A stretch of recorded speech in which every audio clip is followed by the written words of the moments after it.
And today we're going to work on how do we change our writing. So let me show you that. And you can see our steps. We remember that we reread our writing all the time. We reread it, and we reread it when we start writing. We reread it after we've written a little bit and after we finish. And then sometimes we pretend that we didn't write it, and we pretend we're the listener.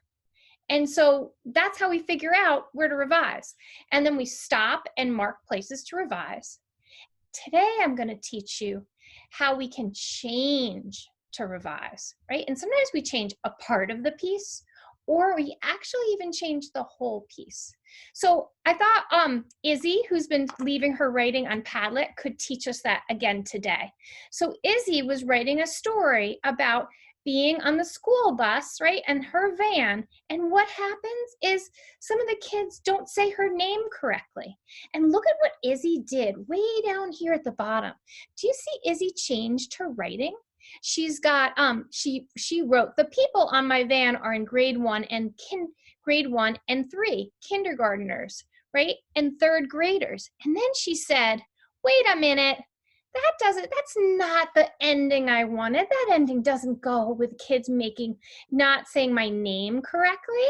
So what I did, she said, look what she wrote. She changed her writing. She wrote a different ending. I don't care that they call me Isabella because I'm not on the van. I'm on the van for a short time.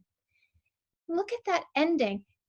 Izzy's the kind of writer who changes her writing, right? So that she takes it from good to great. So I said, hey, I'm going to do the same thing Izzy did. So I want to show you my notebook. And so these are 3 pages from my notebook.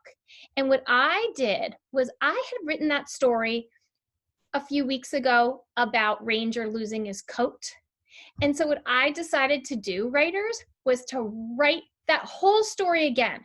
And my friend Mrs. Kennedy said, Tammy, I think you should write that story from Ranger's point of view. Like Ranger should tell the story.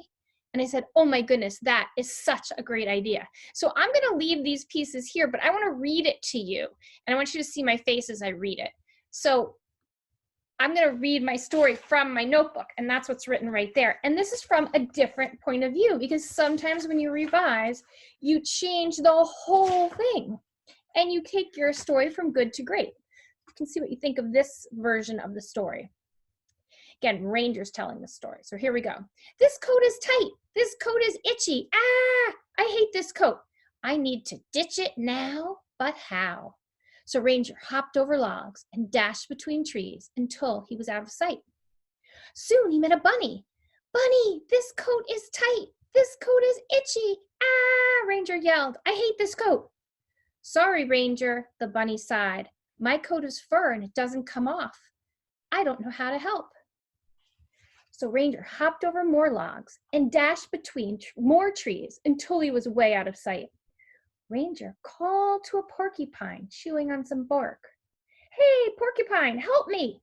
This coat is tight. This coat is itchy. I hate this coat. Ranger, said Porcupine, you hate your coat? Look at mine. I am not exactly cuddly. Sorry, Ranger.